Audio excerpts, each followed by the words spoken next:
Okay, welcome everyone to the County Administrator's Issue and Updates on January 31st, 2023.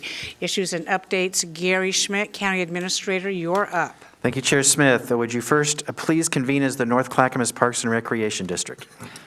I will recess as the Board of County Commissioners and convene as the North Clackamas County Parks and Recreation District. This is a request for consent agenda for the North Clackamas Parks and Recreation District. Item 1, approval of a board order recommending to Metro Regional Government that the Concord Community Park be the first NCPRD project to use Metro local share bond funding.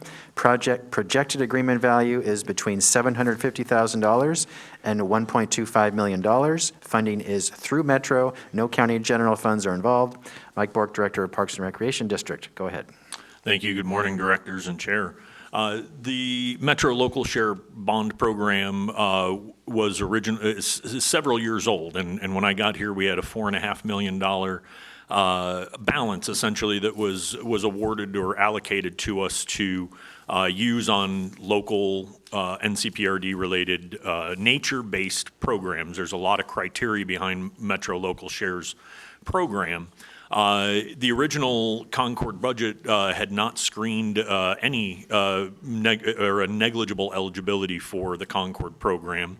But in recent months, we've hired a new principal planner who used to work in the Metro Local Share program with Metro, and she was able to go through and reevaluate the project and come up with some pretty good eligibility for certain portions of the Concord project, specifically a nature-based playground, a shelter, and possibly a restroom that would be on the site. Those enhancements, especially the shelter and most specifically the restroom, really make this project a destination playground, one that's not based on the open hours of either the library or the community center. People would be able to come to that park and enjoy it anytime that they wanted with the addition of those enhancements. Because the alternative is they could come anytime they want, and if we don't have a restroom, right. So we have determined eligibility. The steps that we're following in the process is Metro recognized our community engagement efforts for the Concord project going back to the initial scoping and said that that was a robust engagement. So that met their criteria for identifying the project. They've given an initial green light for these three components of the project. We brought this before the DAC, the District Advisory Committee, at their January meeting earlier this month. They unanimously supported this particular project to be the first of the Metro Local Share spending. It is not going to take the full $4.5 million. The range that we're giving is an estimate because the next step in the process is should you approve this board order moving forward, then we're going to be working with Metro to refine the project even more. Eventually coming in the next couple of months, coming back to you with an IGA between Metro and us to formalize the spending of that dollar amount that's determined. So what we're asking for today is for the board to give initial approval for us to move forward with Metro to develop this project and come back to you with an IGA for these specific components of that. We do note in the future the next steps are this summer we're going to start engaging the community on the rest of the balance on trying to determine project eligibility for other projects in the district, but that effort is going to happen after this. So if there's any questions, I'd be happy to answer them if I can. Thank you very much. Commissioner Scholl. Yes, good morning. How is the Concord Community Park master plan going to be coordinated with the Oak Lodge Library footprint so that they are working together? Everything is part of a combined project. So it's the same project team working on all the components, the library, the community center improvements, the park land, the parking lot, the playground. It's all coordinated. Okay, good. Thank you. Any further questions on this? Seeing no objections. Thank you, Mike. Thank you. We really look forward to the completion of this project. It's exciting. Thank you. Chair, would you now please convene as the Board of County Commissioners? I will recess as the North Clackamas County Parks and Rec District and convene as the Board of County Commissioners. First item is request for consent agenda for the Board of County Commissioners, Health, Housing, Human Services. Item 1, approval of a public improvement contract with Endres Northwest for the Estacada Head Start Improvements Project. The agreement value is $547,000 for 5 months. Funding is through federal community development block grant funds. No county general funds are involved. Rod Cook, Director of Health, Housing, Human Services. Go ahead. Good morning, Commissioners. Clackamas County Children's Commission needs building improvements to serve the citizens of the greater Estacada area to provide Head Start services at their Estacada location.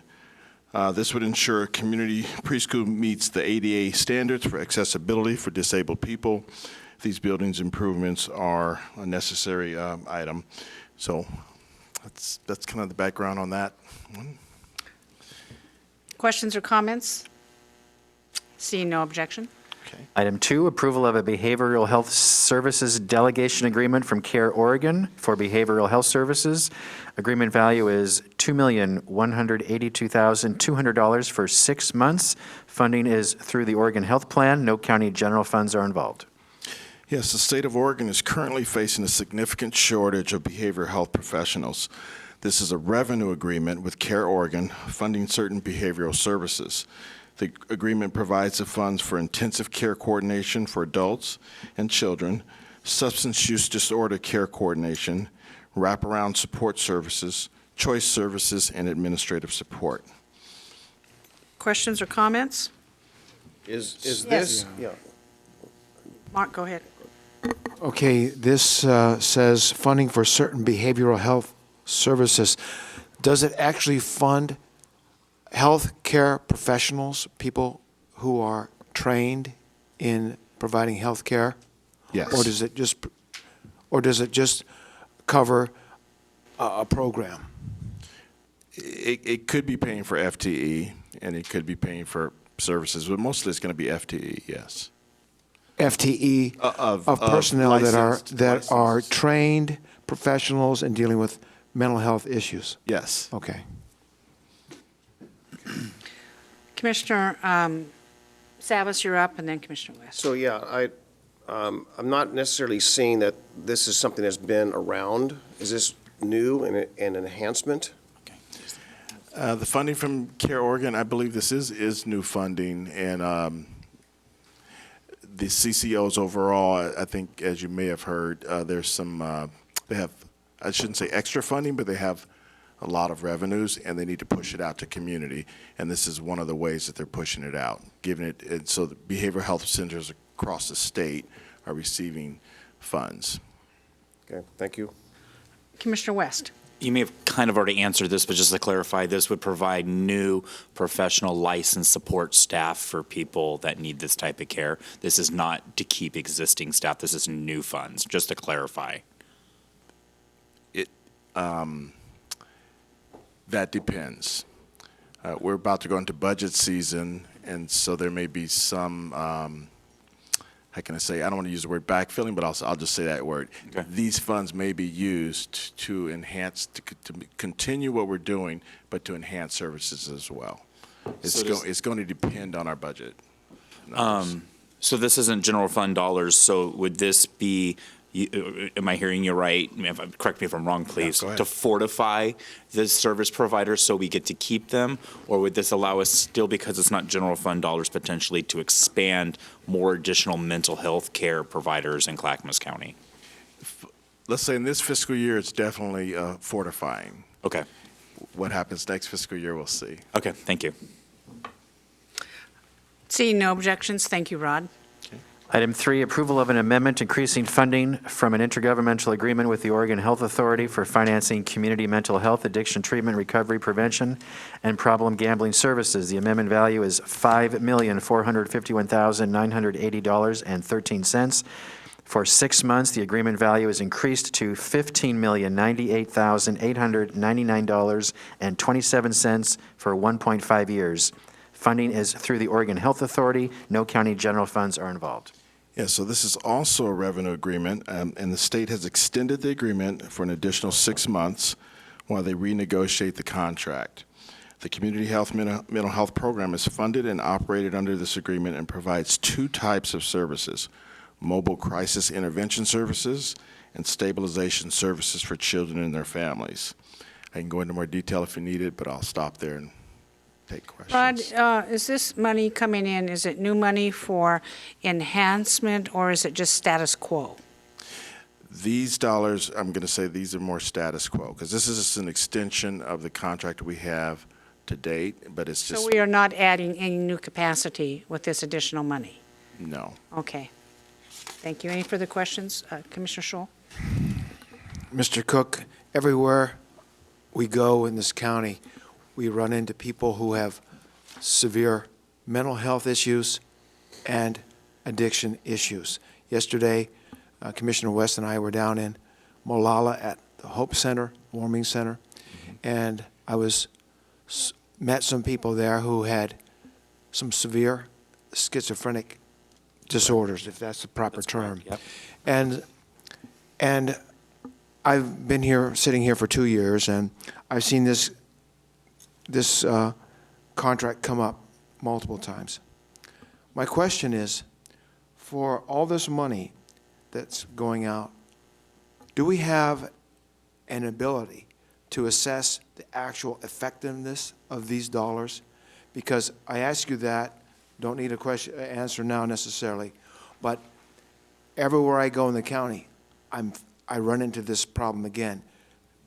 People who are absolutely devastated by mental health disorders, and yesterday I learned that the people I talked to had been basically unhelped for many, many years. Okay, coming to the same place for many, many years. One man, 10 years. And so I don't need an answer today, but I'm very curious about this $15 million. How effective is it in actually getting down and helping people with these severe mental health issues and severe addiction, where they're Friday, in my tour of 82nd Avenue Transit Steering Committee, we got together, and one of the stops where we're talking about improving and bringing new business to 82nd Avenue and doing some improvement of the area. 4 feet away from me was a man who was totally incapacitated by some unknown drug to me. He could have been dead, lying right in the middle of the sidewalk. So again, it's like after the millions and millions and millions of dollars that are being pushed out, do we have an ability to assess how effective these dollars are? And if they're not, again, I don't need an answer now, but this is on my mind this week. If we don't know if we can't show that these are effective, what new programs can we come up with to help these people? Thank you. Yeah, well, psychology, human element. So it's all over. It's going to be all over the map. Some people are going to need meds to get through life. Some are going to be able to talk through their issues. If you believe in psychotherapy and you believe it works, I could tell you that we're using best practices. This crisis team that this funds actually is a outstation. They will go to a call. So if people are in Molalla or Estacada or Sandia, wherever they're at, this team will respond and go out there and meet them where they're at. So what you asked is a real, provocative question for me, because it's like human beings. It's going to depend on that individual what actually works, whether, like I said, be meds, whether it be talk therapy or whatever. But this team goes out and does an assessment of what their needs are, and then what that patient's or that client's willingness is to engage in therapy of some sort or fashion. So I think there are stats. This is best practice that we're using. This is a model that's based on best practice. And so we think we're doing all the right stuff. But like I said, humans on any given day, it's like football game. Any given Saturday, different outcomes. But Okay, thank you. Commissioner West? Yeah, thank you for that answer. I will kind of piggyback a little bit off of what Commissioner Scholl was asking. And about, effective, we all want to be effective with our dollars. Everybody in this room, on this dais, wants to make sure we're effective with our dollars. That to me is apparent.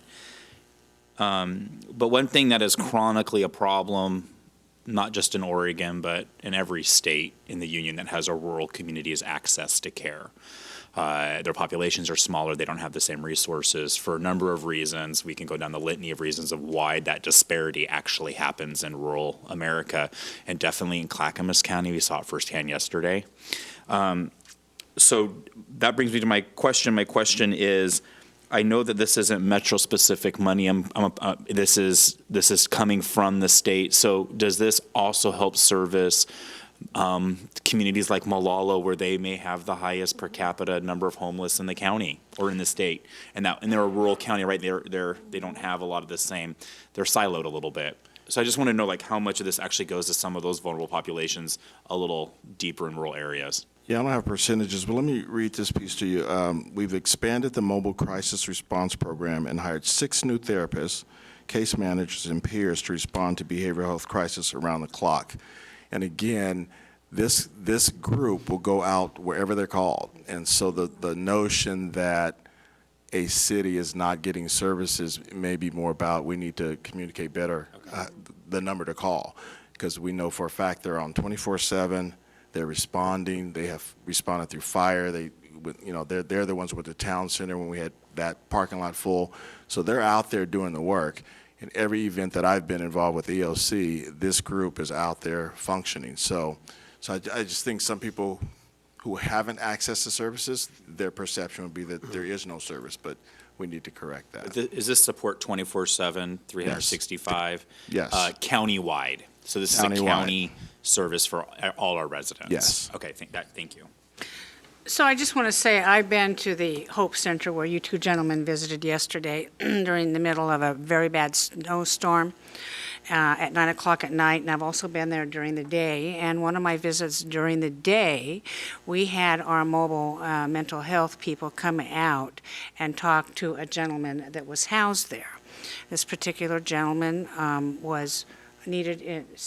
he was severe and he needed help, and the county staff was there like that. And so I saw that firsthand with my own eyes. Thank you very much, Rod. Commissioner Savas. Yeah, this reminds me, I haven't asked for this, or not really asked for it today, but I brought this up before prior to the first of the year when Commissioner West was not sworn in yet. And that was, when we do these, it'd be nice to have, for all the consent agenda items, metrics, where we can say when we're renewing this, is it worth renewing, right? I mean, I think fundamentally, that's our responsibility in having the metrics, just how many people we're serving, what are the metrics that are embedded in MFR or strategic plan, and is it meeting it?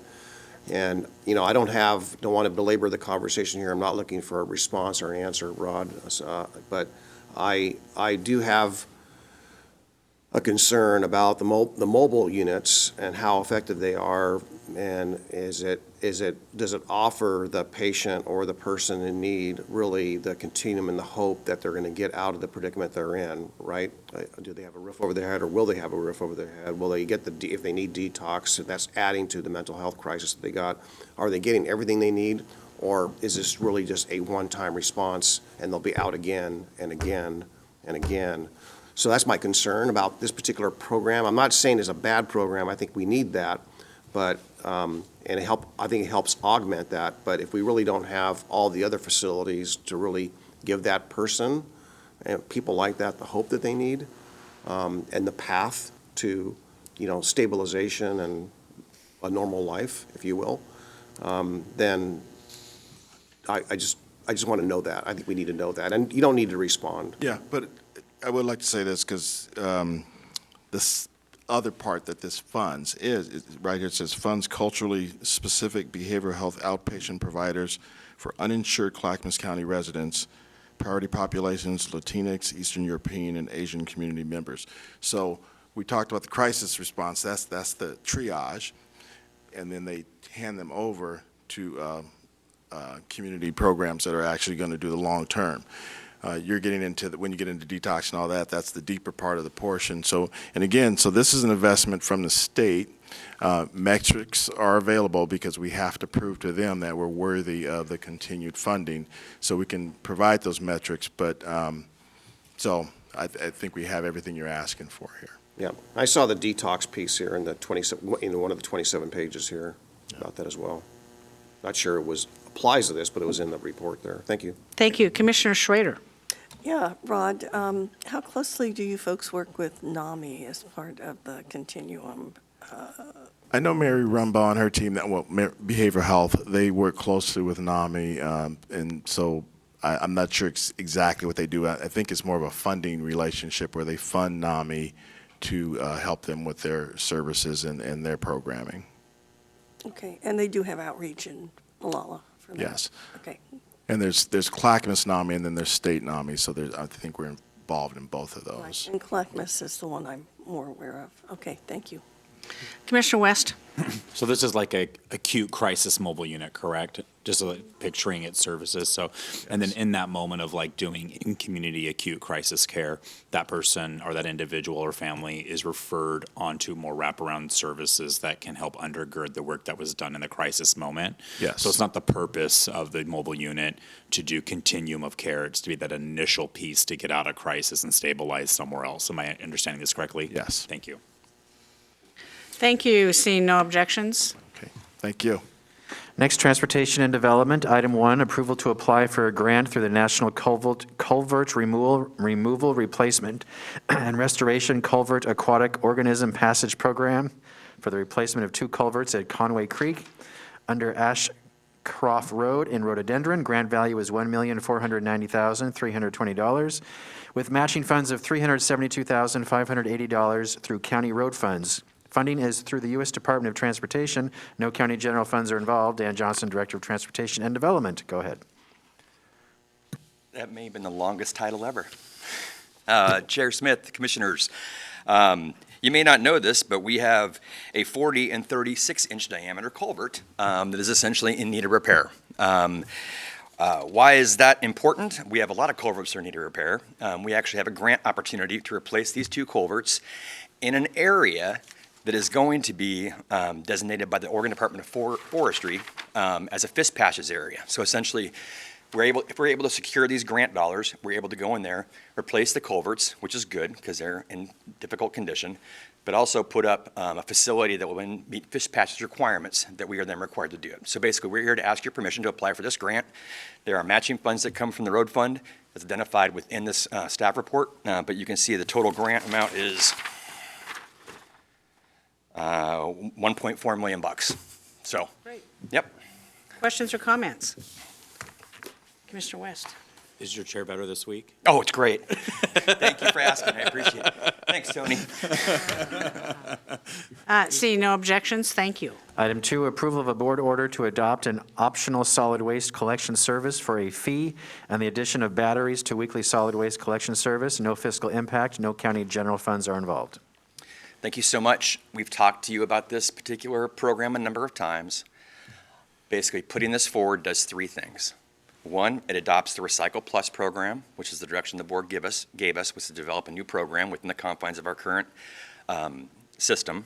2nd, and this is an optional program, and it establishes an optional fee for that service should somebody wish to secure that service. And then last but not least, adds in there the ability to collect batteries free of charge in the current scope of services provided by our franchise haulers. These are the discussions we had in a policy session here recently with you, that you had directed staff to advance these amendments to our code, and they are here before you today. So this board has received a lot of emails regarding Redwell. We're still getting them. Bring Redwell back because I need my services that they offer and that whole thing. Does this satisfy that desire to have a certain type of service in Clackamas County? Correct. It provides an alternative for the provision of those services within the current confines of our franchise system that we have. Because we do have a franchise system that we need to honor. Yep. Yes, thank you. Any further questions or comments on this? Seeing none. Item 3, approval of an amendment to a disposition agreement with Beaver Creek Structures pertaining to property located at 19314 South Beaver Creek Road. Agreement value is $33,912. I'm sorry, wow. Agreement value is is this right? $33 million, wow, okay, sorry. Agreement value, $33,912,241. Funding is through the land sale proceeds and the road fund. No county general funds are involved. That's a big number. I want to make sure real crystal clear with the board. That's the negotiated price that we had. All this amendment is doing is simply extending the closing period to a mutually beneficial time. The concern is the agreement as proposed right now contemplates a closure probably February, give or take, which is not a good time for them, and it is definitely not a good time for our transportation maintenance group to be moving when we're in these winter operation months. There is no additional cost or fee or anything associated with this amendment. That is the total value as originally proposed. So. And to be clear, this is our Transportation Department moving into our new Facilities and Transportation Department on Beaver Creek Road. We just want to delay move date. It's more in line with weather, and it's just easier. Correct. More organized move. Correct. Thank you very much. Any further questions or comments? Just hope to see it soon. Commissioner Schull? I'd be love to take you on a tour. So does this delay, does this offer the builder more needed time to complete the final walkthrough and acceptance of the building? It does. I mean, they're on schedule right now, but it does create more. It does two things. One, it changes the trigger because the trigger initially was the temporary certificate of occupancy. Now it's the trigger's a notice period. It builds more time in between when we get that notice to the time that we have to close. Essentially, it was 14 days previously. Now it's 30. Okay. We're assuming it's going to take us about 30 days to move in an organized fashion to that new facility. And it allows more time for both entities to complete needed improvements. We are working with them right now on some, because again, this is a turnkey facility. We are working with them to get our TS people in there to put improvements that we need in there completed, which is also beneficial and allows more time for them to do that work before we move in. All right, thank you. Thank you. Seeing no objections. Item 4, approval of an amendment to a disposition agreement with the Blue at Abernathy Creek pertaining to property located at 902 Abernathy Road. The agreement value is $3,344,251. Funding is through the buyer. No county general funds are involved. This is a partnering agreement to the one we just talked about. And basically, we make sure that we are aligning the acquisition and the sale at the same time, so they close at the same time, and they are also dependent on one another. And essentially, it just moves the timeline to be consistent with the other agreement. Thank you very much. Seeing no objections. All right, that's it for requests for consent agenda. All of these will be on this Thursday's business meeting agenda. Next, state legislative updates. Sue Hildick and Chris Lyons from Public and Government Affairs. This will be a standing item as needed for state legislative issues you should be aware of. In particular, Chris, discuss all the land use bills that are out there and what we're monitoring. Go ahead. Thank you, Gary. Morning, Yes, Commissioners. thank you. Here to provide a brief legislative update and to update on a couple bills that I understand that the chair had specifically asked for more information about. So first, just a little bit of context. We're now into the third week of session. There have been over 2,000 bills introduced. A vast majority of them are placeholder bills, which means we don't know the content of them yet. A lot of that is still in development. But we do know that there are at least a couple early priorities among legislative leadership. And by early, I mean in the next 60 days, they hope to see action. The first is on housing and homelessness and passing some kind of package to the tune of $130 million. And the second is the semiconductor action. So specific to the two bills, Chair, that you had asked about, there are two focused on statewide site readiness tools. They have not been introduced yet, and in fact, the governor's budget should be coming out by tomorrow, and most agency bills still have not been approved by the governor's office, so we wait to see if those will be entered into the system and approved at some point.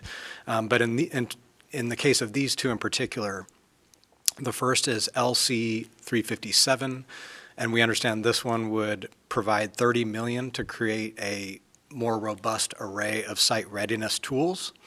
And the second is a policy option package for Business Oregon, which is POP 207. It would provide $719,000 and fund DLCD and Business Oregon to jointly work together and develop and implement a program that supports increased capacity, technical assistance, and funding to communities to update their employment lands inventories with a focus on industrial development strategies. Has that been introduced yet, Chris? It has not. Okay, and those are the two bills that mentioned in the site, Yes. in the microchip task force under the subcommittee land use, and we don't know what they say yet. Correct. Okay, thank you. I just want a point of clarification.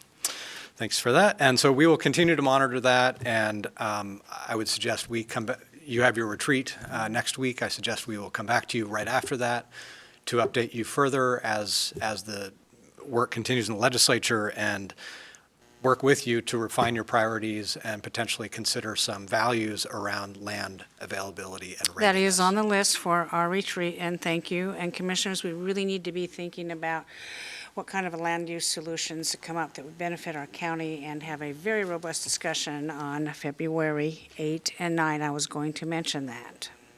Thank you very much. Commissioner West. Are we watching legislation coming out about how to solve this tolling scheme? Or other funding, creative ideas and bills being put out there? I know Senator Hayden is trying to be really creative with trying to help with some funding issues around, even Chair Smith brought this up, around how to be smarter with how we do DEQ with vehicles. And that has been kind of an innovative thing that I've been watching along with you, Chair, that has been really, I think, a smart way to maybe approach this. So that's one bill we might want to really make sure that we're watching. I don't know what the rest of this board thinks, but I think anything that helps us with this tolling thing we're about to take on, I know you guys are watching it, is something that's front of mind for me, I know. Yeah, we are in the driver's seat in a lot of this work. We have been working with multiple members on bills that are currently in development, meeting with legislative counsel to develop the language around those bills. There are quite a few that are, there are at least one or two that have already been introduced, and we understand there will be quite a few more. And I think that was very clear at the first informational meeting that the Joint Transportation Committee held last week, or maybe it was 2 weeks ago now, where ODOT presented an update on tolling, and pretty much every member at the dais shared their concerns with how tolling is being implemented. So it is on the minds of all legislators that have some kind of role to play in the transportation. Are we also specifically watching bills that target and put resources towards addiction services and mental health treatments? Because right now, $130 million EO from the governor has nothing to do with these root causes that plague our communities. It's just housing, housing, housing. So I'm wondering if we're seeing any creative bills getting traction too that address what we talk about almost every time we're up here, is addiction treatment services, recovery services, and mental health services, including inpatient treatment for people. So I think that should also, that's also something I'm curious to know that we're watching. Yeah, I believe there are some bills on that as well. I don't know them off the top of my head, but we can circle back. Thank you. I appreciate that. I'm done. Commissioner Shaw. Yes, Mr. Lyons, is PGA looking ahead to look at the bills, these many bills before the legislature this year that might affect the county and our residents the most? Land use, housing, homelessness, taxes, tolling, transportation. Do we have a plan to inform the people of the county on these, some of these bills that might be most, if passed, have the most effect on their lives? It's a good question. So we are, as a county, we are monitoring well over half of all of the bills that have been introduced. I think we're up to 1,200 or 1,300 of them, with our departments reviewing them as we speak. As I said, many of them are placeholders, so we are trying to learn more about what may be in the works. And, you know, depending on what comes forward, whether it's on tolling or other matters that specifically affect Clackamas County, we can, within PGA, talk about how we may want to get that information, what the best ways are to get that out to our residents, whether it's through our, we do our monthly, Clacko Monthly, or social media. So we will certainly engage them where we feel like there's a either either they should know about the issue or there's an action that they can help take to weigh in with their legislators. Yeah, and that's the reason why I asked the question, because when people are informed, they can get involved, and their involvement can affect the decision-making when it comes time for a vote on some of these bills. Thank you. Absolutely. Commissioner Schrader. Yeah, Chris, when we were talking about the Business Oregon, the policy proposals, the site-ready reading tools, what committee is that going to land in? So they created a joint committee on semiconductors specifically to tackle the semiconductor Right. issue. And who is on that committee? It is co-chaired by Senator Solomon and Rep. Bynum. Okay. And Senator, in terms of our legislators, Senator Meek and Rep. Helfrich. Helfrich is on, and then Bynum is one of Co-chair. ours, too. So we have two Clackamas County, At least three. at least I three. think. Okay, good. Just kind of curious about that.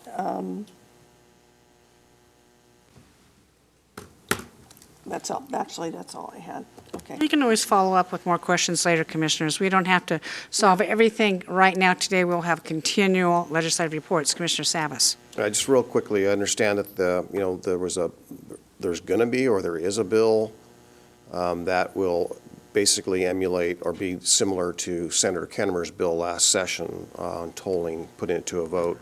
Do you have a bill number for that? I don't believe we've seen that one introduced yet. Okay. I don't think it's about finding an alternative solution. I don't think they're all ears on looking for money to build the project. I think they're simply dead set on implementing tolling. I think that's the reality we need to face. They're not looking for a solution. I agree with that, Commissioner Savas, but we'll continue to be of support when we can. Yep. Any other questions for Chris? Chris, do you have anything further you'd like to say? Nothing further. Thank you for the report, and we're going to really rely on you informing us what's going on. Absolutely. Thank you. Thanks. Bye-bye. Gary? Next topic, wild trout timber sale. Dan Johnson and Sarah Ekman from Transportation and Development will present. There's a memo in your packet. I guess just Dan by himself. Welcome back, Dan. Haven't seen you in such a long time. Thank you so much. Chair Smith, Commissioners, I get the pleasure of introducing my first ever timber sale with the wonderful addition of BCS into our portfolio services. I have brought a number of experts with me, should you happen to have any questions with me that I can't answer, which I'm assuming will probably be all of them, since I've never done a timber sale before. But we've got Tom Riggs, our Park and Forestry Manager, Sarah Ekman, DTD Assistant Director, and then we got Andrew Dobmeyer, our County Forester, back here, should we have any specific questions. This is informational only. I want to make sure we're clear about that. Couple things. Our forestry program is preparing for the next regularly scheduled timber sale in the county. It's the Wildcat Tract northeast of Eagle Creek. The county forester has proposed a 3-unit harvest in this tract, which will be executed over the next 3 years. But right now, we're just talking about tracts 1 and 2, okay? Essentially, those would be sold, we work through procurement. Those would be sold to the highest bidder to be harvested together as 1 unit. The 2 units total approximately 52 acres with roughly approximately 1.7 million board feet of Douglas fir, whitewood, and cedar. There are some specifics in the report about kind of the nuances of the area, the elevation, et cetera, about buffers that we'll be proposing as a part of the harvesting plan, and an estimated revenue projection from the harvest itself, which will then go back into the forestry plan and is supporting capital improvements for our parks programs. It's important to note these are can be emotionally charged sometimes with the citizens in the area. So basically on October 25th, staff held a public meeting at the Estacada Library to discuss a sale with local community members. Then on October 27th, they did a tour of the area with the county forester. We provided notice of those public meetings and the tour in newspapers on October 19th and 25th. There were 4 citizens at the public meeting that attended, and there were 2 that took us up on the tour. So there were some folks that were involved in that. There was a 30-day public comment period, was opened after the tour to provide additional feedback. No comments were received. On November 29th, the Timber Advisory Committee convened to review the merits of the proposal and voted for an approval, 1 abstention. And in the materials, you'll see there's a letter from the chair of that committee, Brent Keller, supporting the public process and the timber sale as proposed. So we are here, again, this is informational only. There's a packet of material there that kind of identifies the specific units and the areas. We'd be happy to answer any questions you might have at this time. Thank you, Dan, for this. Any questions or comments about this action? Yeah, Commissioner Scholl. Dan, has there been any issues from Oregon Department of Environmental Quality on the sale? Not that I'm aware of. And is there any way we can ensure that the sale goes to one of our local logging companies? I don't believe procurement law allows us to do that. Okay, dang it. Yep. Because I recall after the fires, some of the salvage harvest up in Eagle Creek, unfortunately, went to a California company, which caused a great deal of consternation amongst our local forest loggers. Yep. Thank you. Commissioner West. So I'm going to ask a question because I'm new. Is it not common practice or normal for us to have policy that gives preference to local and procurement issues to local providers or local businesses? You would also think within trying to be climate friendly, we don't really want to have more miles put on roads and more carbon spewed into the air. So if we can use local procurement, it seems like it makes a lot of sense for our local economies and our climate actions. So I'm just kind of curious, is there a way to can we look into, maybe you could just tell me Ben, we just can't do that. That is not legal. We don't do procurement that way. I think there's such a value in local procurement. I'd have to research that and get back to you. Because I think, Dan, I think maybe one of the foresters can answer the question. So timber sales, from what I understand, we put them up for bid. Yes. And companies and buyers will bid on them, and then they will provide where and how the logging, who gets the logging, and what mill it's sold to. Is that right, Andrew? Would you please come forward and explain to me how that works? And of course, as a county asset that we need to make money on, I think that's the process, but let's just explore it. Please introduce yourself. Good morning. My name's Andrew Dobmeyer. I'm the Clackamas County Forester. So your question was the way we put the timber sales up. There's 2 different ways we would do this. In the past, before I came here, a lot of the sales were done what's called a stumpage sale. Basically, you're selling the timber on the stump, and the buyer has all the responsibilities to harvest, market, and do that kind of work for the sale.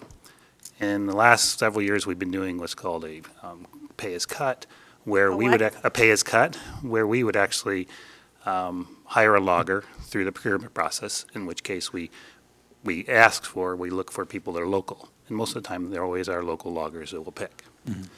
And then in which case, we pay them, and we market the logs ourselves, and we sell you what mills we're going to get the logs. So in this one, we decided to go ahead and do a stumpage sale again, just to kind of keep us in line with what the market's willing to pay. Because sometimes the mills will say, well, I don't want to pay so much for it or whatever, and we got to go back and forth with the prices. So what we're going to do is we're putting the sale out as a stumpage sale. We're going to give them 2 years to harvest it, in which case they can speculate on log prices, because log prices volume go up and down as time goes along. Right now, like I just told Tom, this week we lost $100 in the prime fir rates. So it can go up next week. It's just kind of a volatile thing. Their mills might be full, and so they're not, their yards are full, so they don't need logs so much, so they're not going to pay so much. It's kind of a way to control the market. I foresee that the market's going to come up still. Right now, we're going to go down a little bit, and it's going to come up. So this gives the mills an opportunity to speculate and maybe give us a better price than what we would get today. We don't have to accept the prices that they offer on their bids. We can say yes or no, or I can go ahead and say no, and we'll go ahead and market ourselves. So we have that option. So that's where we're at right now. Thank you, Andrew. I think that's very good. They're just trying to do the best they can for the Right. county. We're trying to get the best value for the timber we have and be as environmentally conscientious when we do this as we go along. Yeah. When, just because I know this is all brand new to me, I'm not a timber guy. So the when you do the stump pricing or stumpage, we hold the timber and we try to sell it out to different mills locally or different. That would be the companies pay as locally, cut. Basically, I would hire a logger to cut it, and then I would market it. right? You would pay as I a would- cut as you market it. Right, we would hire a logger in that situation. We would Okay. hire a logger. He gets a price based on, his cutting, what it costs him to get it harvested for us and ship it to the different mills. Okay. Then I would approach the mills and say, how much are you paying for this particular kind of log? Because there's different logs, different mills want different kinds of logs, different sizes, diameters, species, things like that. Okay. So when we do that, we're kind of trying to get the best price for all the logs. When you do a stumpage, there's one buyer, and then that buyer's responsibility is to find the best value for the logs going other places. Sometimes what happens is that the particular buyer is targeting a specific size of tree or species of tree. So the other species, what we call the minors, in this particular instance, there's not very much whitewood, which is your hemlocks and true firs, and your hardwoods and cedars. They might not think so much about that kind of stuff, and they're not going to really get the best value out of it. They're just going to say, well, it's just little stuff, so we might not get as much out of it. It's up to them to determine what they want to do. This particular sale, we chose it to be a stumpage because it's 95% Douglas fir. So we're not going to have to worry so much about not getting paid for the minor products as well. Okay. So to take that and get it down to like a third grade level, essentially, if you pay to cut, we're essentially hiring a contractor. We're going out getting bids for that service, which we'll talk to local providers and say, give us a bid to provide that logging service, and then he negotiates the price with the mills. Okay. But your question goes back to under this stumpage sale, it goes out through an RFP process, where then that RFP process, that we get proposals back to us, and those are evaluated on the highest return or bid price proposed. So under that model, there's a little ability to control who, what, where, when, or why. And then, as Andrew discussed, there's a strategy around why you would take path A versus path B. But to get back to your original question, under this model, it's highest price and return, so highest bid made. And there are speculations in there that we can't sell to anybody that's going to export. So it does have to stay, at least this country. And we do ship some wood up to just north of the border, and all as far as Longview. So there is some that goes up there, but the majority of it You will said stay in Longview. Oregon. Longview, yeah. North of the Oregon border. Oregon border, yes. Oregon Let's- border. let's- There's a lot of borders around. There's a lot of there. borders, yeah. Specific. I'm sorry. I didn't read my mind there. Okay. Yeah. Yeah, I think that helps me get a clear picture of what we're working with. Is this was this a burn area in the forest? No, this is one of our large tract onlys. Good, okay. Commissioner Schrader? Yeah, just for clarity for the public, these are not ONC lands, these are our matrix lands? Correct. These are Clackamas-owned lands, not Matrix ONC. lands That we have managed for how many years now? I don't, it's been a long time, so. A long time that yeah. they've been, yeah. At least 40, And most of the 50 dollars years. go for county parks support? It pays for the forestry program and for capital improvements in the county parks. Okay. Are there any regulations coming down the pike that could influence how much we can really continue logging? Are we seeing that at the The legislature? new state forest practices rules that the governor had basically put a bunch of environmentalists, a bunch of timber people together in a room and said, you come up with a plan on how to do this. They've changed some things that, is kind of hard to swallow, and I noticed that one of the, I don't know if it's a House bill or a Senate bill, is trying to address some of the issues, was that all perennial streams have to have a 110-foot buffer on each side of the stream, even no matter how big it is. And it's just, there's no science in it all. It's just kind of a trade or whatever, because you don't need 200-foot buffer on a stream that's only 2 inches wide. That's kind of where it is. But they basically made everything 110, just one size fits all. And there's a lot of uproar about the whole deal. So that's affected us a little bit, but we're still going to go take care of it and do what the county, what the state laws say. So we're going to be putting 110 foot, if it passes, it still hasn't been officially adopted by the federal law, the federal department. Okay, thank you. Thank you, Commissioners. Thank you very much for coming. Seeing no objections. Next item, staying on the forestry topic, is Secure Rural Schools Title III Funding Report. Daniel Nybauer, Disaster Management, will present. Daniel Nybauer, Interim Director of Disaster Management. Chair Smith, Commissioners. I'd like to give a brief update on the funds the county received through the Secure Rural Schools Title III projects and programs. The Secure Rural Schools program is administered through the Department of Agriculture, through the Forest Service, and the Department of Interior for the Bureau of Land Management for the ONC lands. A portion of the funds generated on these activities through activities such as grazing, timber production, and special use permits are distributed to the counties. The payments are divided into 3 areas: Title I for roads and schools, Title II for projects on federal lands, and Title III for county projects that are eligible under the criteria that are below there, which are through looking at Firewise communities, supporting Firewise communities, and doing fuels reduction on there, through search and rescue and other emergency services for firefighting and law enforcement patrols, reimbursing the county if they activities are performed on federal lands, cover training and equipment costs related to those, again, if they are related to federal lands, develop and carry out community wildfire protection plans, and then provide or expand access broadband telecommunication services to local schools. The county moved the Title III funds to disaster management in fiscal year 21-22. However, from the county fiscal year 2018 to 2022, we've retained just under $600,000 worth of funds, of which we have spent $174,115 to support eligible projects from the sections 1 and 3 that are above, and then the details below, and I'll get to that in a second. There are still approximately $423,844 that are available to be spent until September 30th, 2025. The money that has been spent so far has been on fire response and training for Clackamas County crews for 21 days of additional training plus 16 days of response during the 2021 fire season.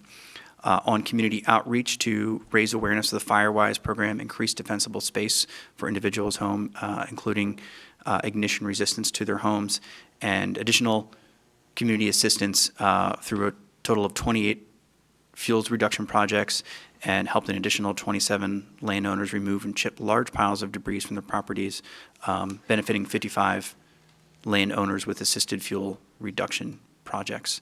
And at this point, the additional funds, which have lots of qualifications to them, are intended to go for helping promote Firewise community and fuels reduction in partnership with our different fire districts as well as the state. This is information only, Commissioners. Questions or comments? Commissioner Savas. Yeah, I think, if I'm not mistaken, Title I allows for use on roads, schools, so forth, correct? It does. That's about the extent of my knowledge on Title I uses. I guess my question, you don't need to answer it now. I just would like to know, as we go through this every year, how, where those dollars are directed, certainly. And I understand that, it's federal lands, obviously. So if it's roads, I just curious, knowing we don't have a lot of funding streams for rural roads. So I'd like to know how much of those dollars are being spent on roads that are not on federal lands, but access to federal lands, or what requirements there are. Just want to know how fungible those road dollars would be in this scenario, and what our history has been as far as how those dollars are divvied up. Okay. I'll work with DTD. Okay, thank you. Thank you very much, Tony, for taking care of our needs at the dais. It's a little chilly in here, so we ran out of coffee, and I'm actually warming my hands. We're freezing. Yeah, we are Foot freezing. warmers. Yes, thank Foot you very warmers. much. Any further questions on this? Oh, yes, Commissioner Schrader. Yeah, so at one point in time with the history of this, Secure Rural Schools, we also actually had done education programs with some of our local public schools. Is that not on the radar anymore? Under Title III, that is not an eligible use It is not? for the funds. Those are the funds that I'm using and working on are the Title III funds specifically. Okay, so, well, I'm sorry, I'm talking about Title I for roads and schools. Yeah, but he's, You're we're saying- talking, this you is were about Title You're III. talking about Title III. Yeah, this is a That's Title true. III report, Commissioners, so Okay. let's just not deviate too far. Off of Title I, I'm sure we'll get an opportunity to review Title I at a later date. Yeah, if you could get that information eventually. Commissioner Scholl, don't you sit on this committee? Yes, He does. Association of Oregon and California Counties, yeah, that's right. Oh, and see, and I do just want to give a shout out to the National Association. They work constantly with Senator Wyden to make sure this gets reallocated every year. He's been a champion. Thank you. Any further comments on Title III, Commissioners, on this particular report? Oh, that's right. Yep, see none. Daniel, thank you very much. Next topic, replacement courthouse arts committee request. Nancy Bush from County Administration will present. Good morning, Commissioners. As you all can see in our backyard, we have a replacement courthouse going up. And as a part of that, we need to talk about art and what kind of art we would like to have, where it may go within the facility. We start these this early because they have to put in lighting, make sure that they have the right infrastructure in the walls, et cetera, where we may put some larger art. So what I'm here today is to ask you for 1 to 2 commissioners to be on the art committee, the arts committee. We already have 2 members, which is myself and also Judge Steele. And then along with the commissioners, we will expand the committee and then start working through the process of determining how we're going to find artists, et cetera. This particular committee will probably go for a year to 18 months, and it will be pretty intense, at least for the first 6 to 8 months. You and I have been talking about this with Judge Steele, and I volunteered as chair to be a part of the Arts Committee. And I think there's certain criteria, there's certain thoughts, that goes into this. And 2 commissioners because, why? Well, we could have up to 2 commissioners to serve on a committee without having to do public meetings, for example. Commissioner Schrader. I would love to serve with you on that committee if Okay. possible. Thank you, Commissioner West. I also want to serve on that committee really badly. Story of my life. I know, It's okay. but that's, It's no, okay. we don't have to, we can arm wrestle, no, I'm just kidding. I guess I'll make a comment about this. I think there are so many fabulous, talented Clackamas County artists. We talked about John Okovault, who lives in Milwaukee. There's some emerging artists throughout our county that are really brilliant. And so I'm totally willing to not serve, but I know that it's a passion of mine and my husband's is local art, and we collect and engage on this level in the community anyways. But if I'm also willing to defer if Commissioner Schrader is also passionate about this. I know we can't be public noticing every single art meeting, but yeah. So I mean, I'm willing to serve, but I guess we have to figure it out how we're going to structure that.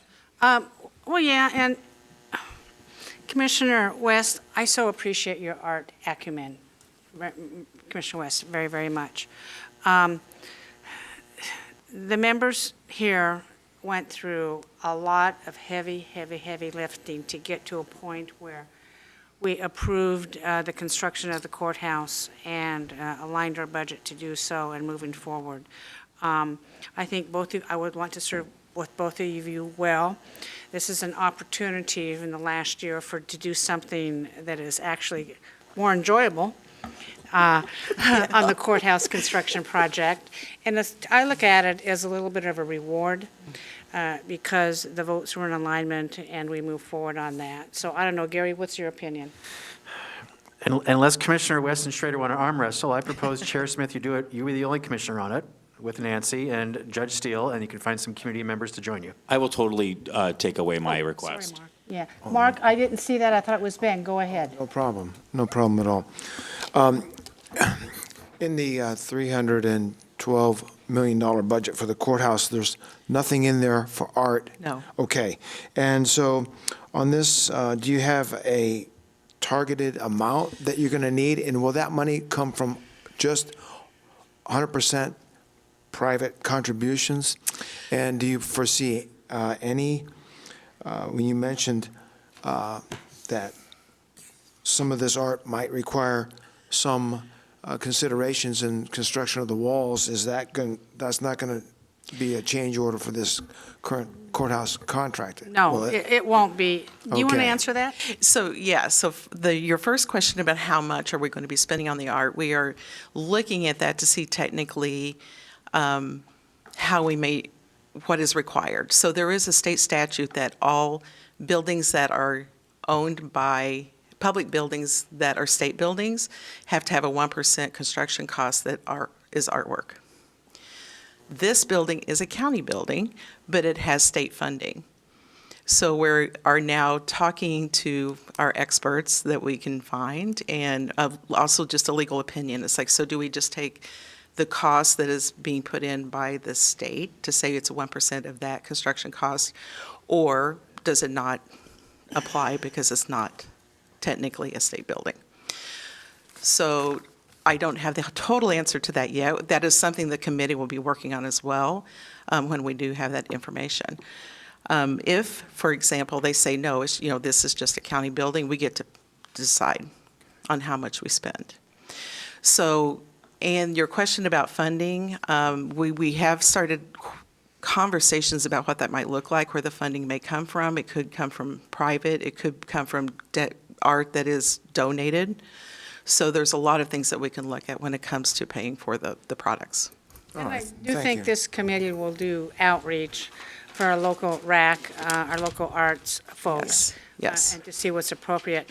In my initial conversations, I think we're going to establish what type of art would be best suited that represents the wonderful values and geography of Clackamas County, for instance. Yes. And see where we go there from there. We have some indigenous peoples here that may want to contribute to the artwork, which I would really excited about. We have wonderful natural resources which need to be depicted as well in artwork. And so it's just not picture painted roses or something, right? That is correct. In all mediums, it could be a painting, it could be a sculpture, it could be pottery work, It could be a mural, it any could of be, that going yes. forward. It could be outside art, it can be indoor art. Right. There's a wide variety. Gary? I'd like to respond to Commissioner Shull. There will be no extra money for art. We are not going to use any more general fund. We're not increasing the project cost of this project. It has to live within its means or be donations or outside funding. Thank you. And I think that's where this committee is headed to, yes. And like you're Yes. saying, the art, state dollars is something that maybe we just have to check on. Commissioner West? So I think we should have two commissioners. I'm totally going to withdraw my request to be on it. I would love Martha to serve, Commissioner Schrader. You've worked on this project much longer than I have, and you guys can still tap into my acumen on these local issues and artists. I would love to share my ideas still with either one of you, but I totally withdraw my request to be on it. And Commissioner West, I do want to draw, and I know Martha does too. I think you would have a lot to offer on that. We can still, we'll Oh, absolutely. Commissioner Savas? Yeah, I don't need to serve on this committee, but I do support having at least two commissioners on this committee. I have a question, not for today, but I would like to know, knowing that we did art out here in the Circle of Honor, and that was part of the building constructions and so forth. So I'd just like to know how that was funded or what percentage was used, what the formula or the thinking was, just so that I have some history. It's interesting you ask that question because I've been trying to find out that answer myself. Yeah. And I have not been able to find it out yet. I know, there was substantial work done out there. Yeah, the artwork that is out here is, metal and I think very well done. So, but I've been trying to find that out, so yeah, I will definitely keep trying to find that out.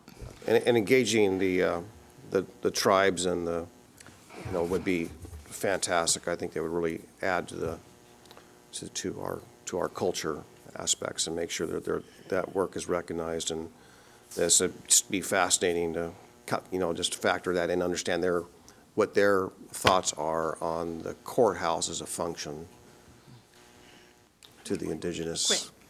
Yes, Thank you, Commissioner West. That's definitely. Go. Clarity on the committee, are we going to have any private citizens on the task force along with you?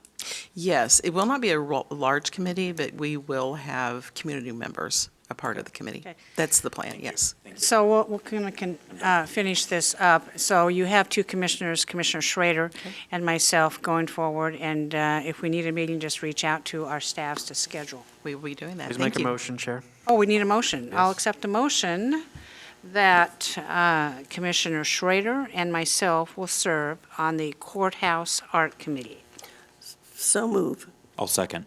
Commissioner Schrader has moved that she and myself serve on the Arts Committee for the courthouse, and Commissioner West has seconded that motion. Any further discussion? Chair. Yes. Chair Smith, you are very, very heavily engaged. Are you sure you wouldn't rather have West and Schrader do this? Because your schedule is maxed out mostly every day. It is, and I'm going to be readjusting my schedule. If I think it's too much, Commissioner, I can certainly bring on Commissioner West instead.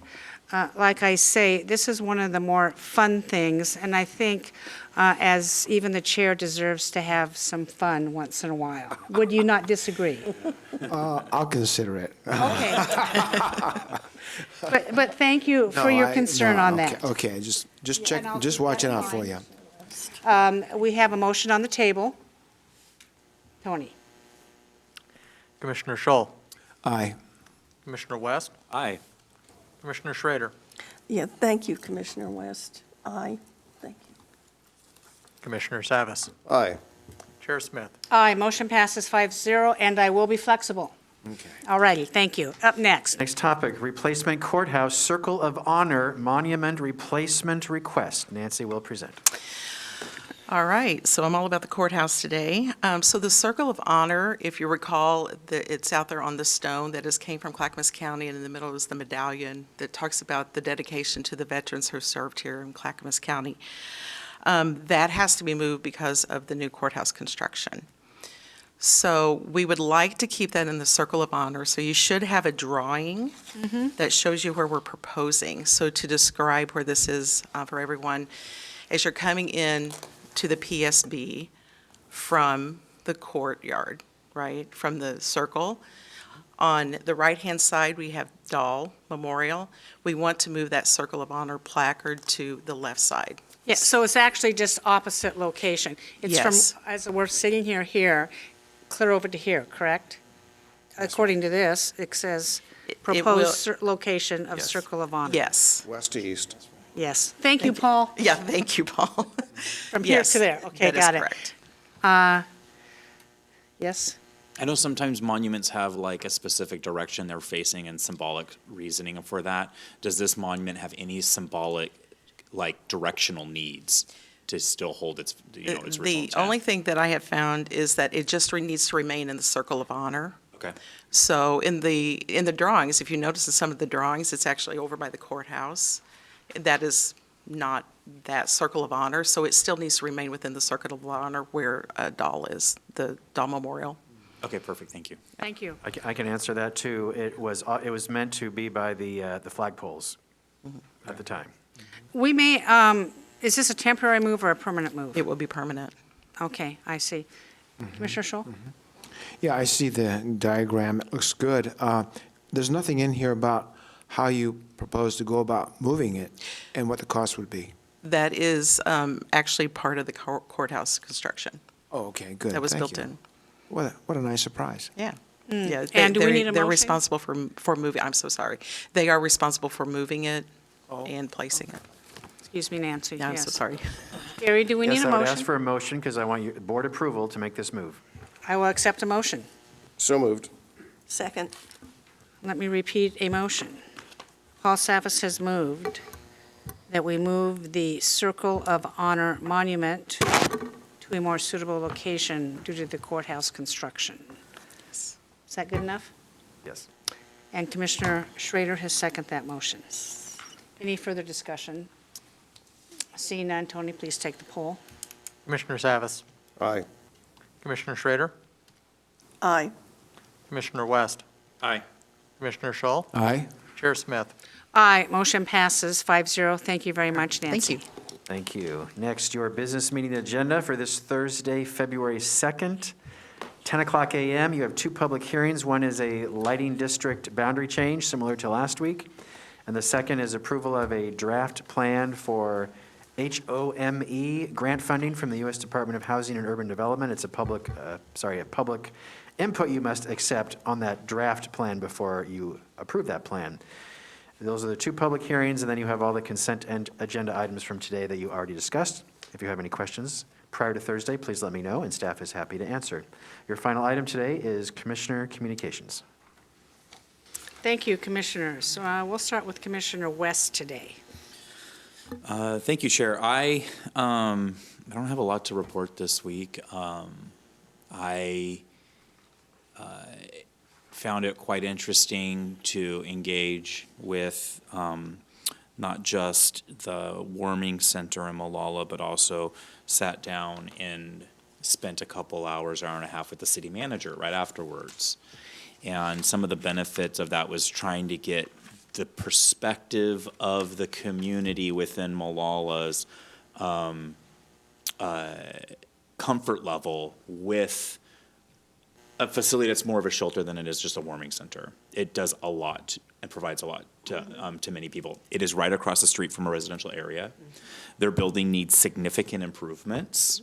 They feel Leota, who runs it, is also a city councilor, and she is probably one of the hardest working angels I've ever come across. And she's also got a little tenacity to her. So she advocates strong for what she, the people that she advocates for.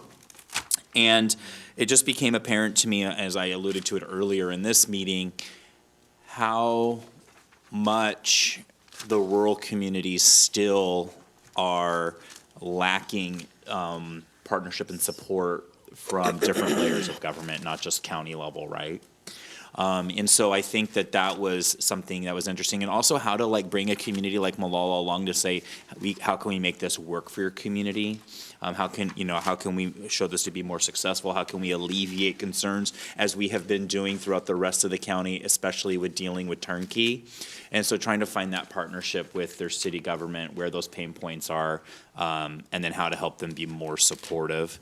I'm really proud of the work that Leota is doing. It was very heartfelt and meaningful. There was a little bit of carrot and stick in her practice also, like this is not allowed here, this is not what we do, but this is our heart and our compassion that we are morally obligated to operate within. And I think that there's also some real legitimate concerns from the citizens of Molalla who often see anything related to this topic as Portland, Portland, Portland.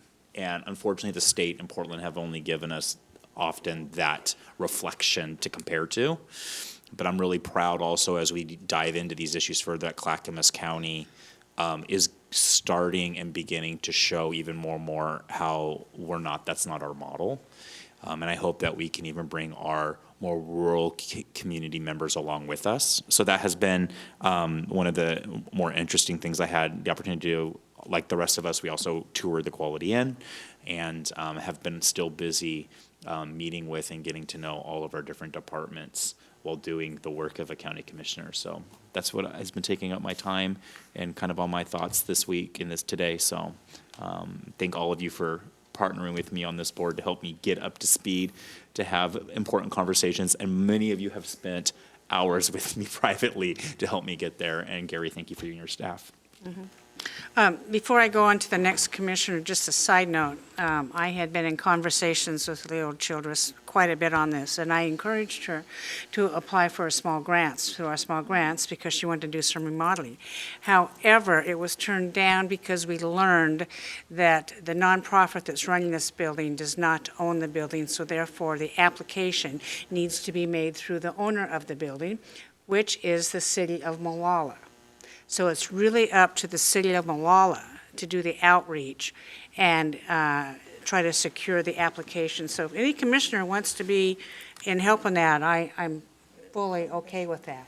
Do you want to speak, Commissioner Savas? When you're done with this topic? I am. Okay. I'd just like to go next because I have a Yes, go ahead. obligation, so thank you for that. I was able to participate in the point in time count on Friday at Father's Heart in Oregon City. It was nice to be back at that facility. I've been there a couple times. I just want to a shout out to both Cindy and Austin for their county employees who are volunteering for that count. Had a great time out there and spent some extra time. It was very enlightening, as it always is. And of course, I've been working on the typical transportation stuff. I toured the facility yesterday out on Sunnyside Road, the Quality Inn, and walked around there once again. And it was nice to see the inside. Very, appears to be a very sound structure. So we'll see where we end up with it. Thank you, Commissioner Savas. And I will depart, Chair. Thank you for attending today. And Commissioner Schrader, you're up. All righty. On Wednesday, I attended the Columbia Willamette Workforce Collaborative Quality Jobs Initiative. Quite a mouthful, but this is a collaborative that includes the Washington State. It also includes the Portland region of Washington, Multnomah County, and our own Clackamas County Workforce Board. And essentially, they've worked for over a year to look at what are quality job standards. And some of those metrics are self-sufficiency wages, safe working conditions and worker engagement, predictable hours, comprehensive benefits, accessible hiring and onboarding practices, and training and advancement opportunities. I won't belabor the whole document, but I will be sending this to you colleagues so you can get a close look at it and get an idea of what we have been doing regionally with, again, quality jobs for our people. They will include quantitative and qualitative metrics. They'll use measures to track the performance or production of a given strategy. All of this is going to be into the report that I will send you. The other piece I wanted to mention is, if I can pull this up really quickly, I have been sending you legislative updates. I'll make sure you get the last Friday Community Economic and Workforce Development weekly roundup from 123 to 127. This is from Michael Matthews. Basically, it really talks about NACO, the National Association, resources and events, and in this document you'll find information on state, local, tribal, and territorial fiscal recovery. There's a blog post on Rural Utilities Service announces a roundtable series for the Inflation Reduction Act implementation. It'll be going through what our legislative analysis is going to be and the Consolidated Appropriations Act of 2023. And also there's a policy primer on the 2023 Farm Bill authorization. Also, there's information on the Harvard Joint Center for Housing Studies webinar, Rental Markets a Year After Our America's Rental Housing Report. Those are some of the key highlights of this particular group that I belong to, and I will be sending it to all of you. So, and of course, in all the spare time that you have, that you'll have a chance to read it. Right. Okay, that's all I have. Thank you, Commissioner Schrader. Commissioner Scholl. Yes, thank you. I'd like to thank Mayor McGriff and the Oregon City Council for the Clackamas City Association dinner we had last Thursday at their new First Street building. It was really a pleasure to see people from our cities, some for the first time. I've been working with them for 2 years on Zoom, and I was surprised to see how tall or how short they really are in person. Thanks again for that nice evening. Last Friday, the 82nd Avenue Transit Project Steering Committee, we all met at Clackamas Town Center, got on one of their TriMet's new articulated buses, and toured 82nd Avenue all the way up to the airport and back, and looked at TriMet's plans for this project. We were accompanied by members from ODOT, TriMet, Metro, and myself. It was a very interesting tour. But I was reminded along the way that any kind of civic improvement, we have to have a very holistic approach to it, because to improve transit and civic improvements along the route, 82nd Avenue, we still have problems with homelessness, addiction in that area that need to be dealt with at the same time this project's being worked on. Also, I'd like to thank Leota Childress from the Malala Hope Warming Center yesterday. Sunday night, they had some 20 people staying overnight in a small space. They're doing a great job with just a few assets. If anybody has the heart to help the Malala Hope Warming Center, they would really appreciate whatever you can do for them. Also, I'd like to thank the staff for the tour of the Quality Inn, the building that we're looking at for potential consideration for the turnkey. And then this afternoon, I will be with Wes for the Carly Creek and the Three Creeks tour. That's a flood control project. And then tomorrow afternoon, I'll be on a ride-along with the Clackamas County Sheriff's Office. Other than that, thank you very much. Thank you, Commissioner Scholl. I think all of our commissioners were in participation of all the items that you mentioned. I'm not going to repeat them, but I will say this. On Friday, late afternoon, we had a meeting with the governor, meeting Wade, the tri-chairs from Washington, Multnomah, and myself met with the governor regarding her emergency order on homeless and how she was going to implement it. She has appointed Matt Garrett, who is a good guy, as the state interim incident commander, who will be working with our county disaster management incident command. And I mentioned that, frankly, Governor, if you want to be successful in this, our disaster management team does not implement our housing program. H3S does. And I also mentioned to her, Governor, I'm not sure if you're aware, but this is our 4th declared emergency in 24 months, and Clackamas County is a bit weary of it. However, if you want to be successful, I suggest 1, 2, and 3. And I've always approached this governor's emergency order. If you want to be successful, really listen to the ideas and programs we have coming online, because you don't know them all, and I would be happy to sit down with you. Commissioners, I have to say, moving forward, it's going to be problematic. And I've been working closely, as you know, with the chairs from the other 3 counties, because she put us in one region. We're already doing that through supported housing services funding, of which I sit on the Tri-County Planning Body, and I'm also involved in the other. So I just want to let commissioners know, as we go forward and select our liaison duties for the next year, I'm going to remain as the lead on all area of housing and homelessness, because I think I can work with the governor well and in consultation with the tri-counties moving forward on all things to do with homeless, including our new behavioral health center, which is going to be coming online, which remains a purpose in going forward, and trying to secure dollars for treatment centers. So just with that in mind, that is my intent. I will continue on that because I've been doing it for 2 years, and it's not to mention that we don't need somebody else with ideas, that's fine.